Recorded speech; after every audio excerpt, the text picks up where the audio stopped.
You've been lied to. Not by a person, but by a well-intentioned idea that has become a global epidemic of frustration. The idea that if you just think positive thoughts, visualize hard enough, and repeat your affirmations like a magical incantation, the universe will magically deliver your dreams to your doorstep. You close your eyes. You see the car, the partner, the bank account. You feel that fleeting thrill, a momentary escape from your current reality. You open your eyes, and you're still here, in the same room, with the same problems, the same silent phone, the same echoing lack. That crushing feeling that somehow you're doing it wrong, that you're not good enough, not spiritual enough, not focused enough for the magic to work. Why does it feel like a secret club you can't get into? Because you are speaking the wrong language. You are having a one-sided conversation with a universe that doesn't hear words. It feels vibrations. You are a walking, talking, breathing radio tower, broadcasting a signal 24/7.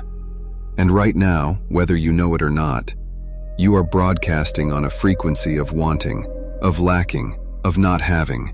Every anxious thought, every sigh of resignation, every jealous glance at someone else's life, every time you say, "I can't afford that," it's all part of your broadcast. And the universe, in its infinite mirror-like precision, is not a genie. It is an echo. It has no choice but to reflect that signal back to you. It has no choice but to give you more of what you already are. More lack, more waiting, more frustration. It's not punishing you, it's obeying you. You are commanding it with your energy, not your words. You keep asking, why isn't this working? But the real question, the question that will split your reality open is this: what signal am I actually broadcasting from the very core of my being? Is it the calm, assured signal of the man who has the $1 million? Or is it the desperate, anxious signal of the man who is terrified he will never have it? Your conscious mind can dream all it wants, but your subconscious mind, the 95% of your iceberg that runs the show, programmed by every experience, every heartbreak, every limiting belief you've ever accepted, is the true broadcaster. And it's screaming a different, more powerful story. A story of not yet, not me, and not enough. This is the fatal flaw in every modern manifestation technique. It focuses on the thought, not the thinker. It focuses on the wish, not the being. It tries to paint a new image on top of a rusty, crumbling canvas. But what if I told you that ancient civilizations, from the Vedics to the Egyptians to the Hermetic mystics, understood this code millennia ago? They didn't have vision boards. They had pyramids, resonant structures designed to align human consciousness with cosmic energy. They didn't have affirmations. They had rituals of embodiment. They knew a secret that quantum physics is only now beginning to grasp with the observer effect. That reality is not something you observe from the outside. It is something you emit from the inside. You are not a passive passenger on a train called destiny.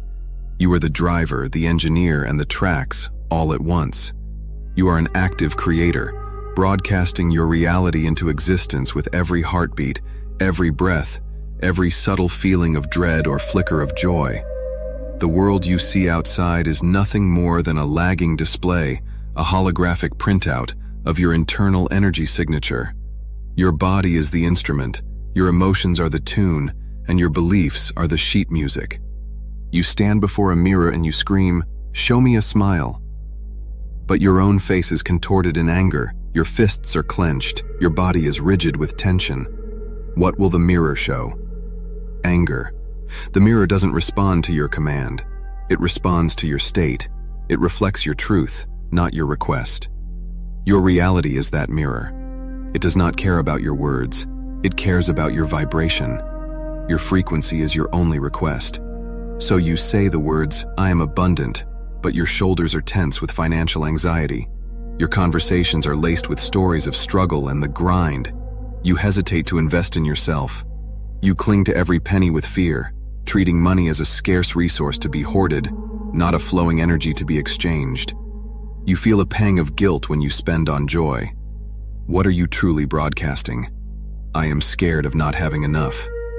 The universe hears that. The universe responds to that. It gives you more reasons to feel scared, more evidence of lack to confirm your deepest unspoken belief. This is the great disconnect. This is the hidden trap that keeps 99% of people stuck in the loop of desire and disappointment.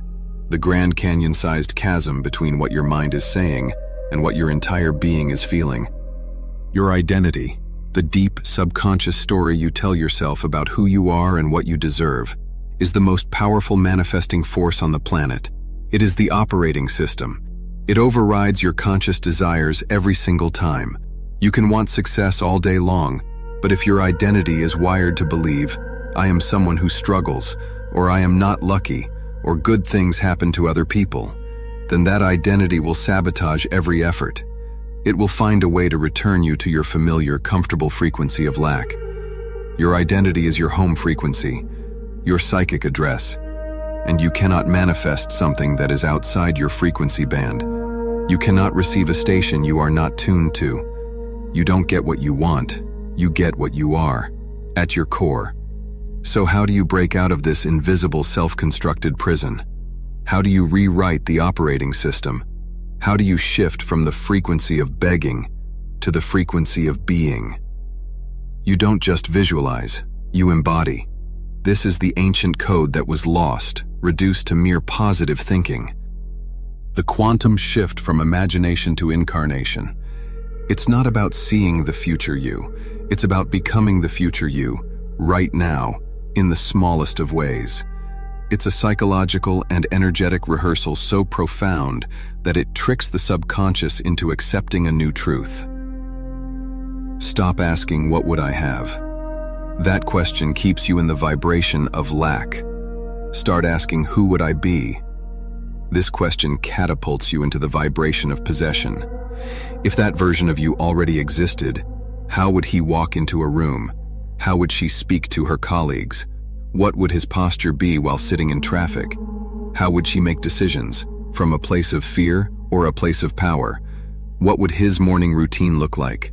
What kind of energy would she radiate in a stressful situation? Not with arrogance, but with a deep, unshakable knowing that all is well. And then, you must act as if. Not as a flimsy, desperate pretending, but as a profound and disciplined practice of rewriting your energy signature. This is how you change the broadcast. Walk with the posture of a man who owns his world. Speak with the calm certainty of a woman who knows her worth is inherent and non-negotiable. Make a decision from a place of abundance, not scarcity. Even if it's a small decision, like what to eat for lunch. The version of you that has already achieved your dream does not operate from panic. He operates from power. She operates from peace. They spend 5 minutes in silence not to get something, but because silence is who they are. This is a neurological rehearsal. You are forging new neural pathways. You are teaching your body a new truth before your mind has even gathered the evidence. You are sending a new, consistent signal to the universe. You are literally becoming a different person, vibration by vibration, action by action. And here is the twist, the payoff you didn't see coming. The final, most powerful step in this ancient process is not to try harder. It is to let go.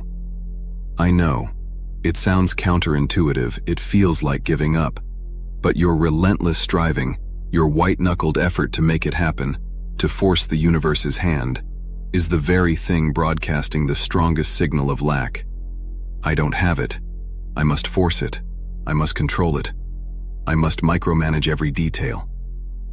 That energy of control is a low, fearful, constricted vibration. It screams of insecurity. The ancient texts, like the Bhagavad Gita, don't preach inaction. They preach surrendered action. They call it karma yoga. Do your duty, perform your action with excellence and full focus, but then relinquish your desperate, anxious grip on the outcome. Trust that the universe has an intelligence, a timing, and a delivery method far greater than your limited, fear-based plan. Your job is to become the person, The universe's job is to handle the how, the when, and the delivery. Your grasping hands are too full of fear to receive the gift. The moment you shift from forcing to flowing, from controlling to trusting, you align with the highest frequency of creation itself. You move from being a beggar at the door of the universe to being a co-creator with it. You are no longer a human being trying to become spiritual. You are a spiritual being, mastering the human experience. This surrender is not weakness. It is the ultimate strength. It is the confidence that the same intelligence that orchestrates the galaxies is orchestrating your life. So I ask you again, not what you want, but who you are. What is your broadcast? Right now, in this very moment. Not what you hope it is, but what it truly is, based on the evidence of your life. Is it a signal of fear or a signal of faith? Is it a frequency of need or a frequency of gratitude? Is it the anxious, high-pitched hum of not yet or the silent, powerful, magnetic roar of already is? The universe is listening. It is always listening, not to your words, but to your state, not to your pleas, but to your presence, not to your gratitude journal, but to the sigh you let out after you close it. You came here not to get something you lack, you came here to remember what you already are. You are not a drop in the ocean. You are the entire ocean, in a drop. You are not a victim of reality. You are the codex of reality itself. The source code, the broadcast tower, the signal and the receiver. The transmission is always live. It is broadcasting right now. What are you broadcasting? The choice of frequency is yours. Change the broadcast, and the world has no choice but to change the channel.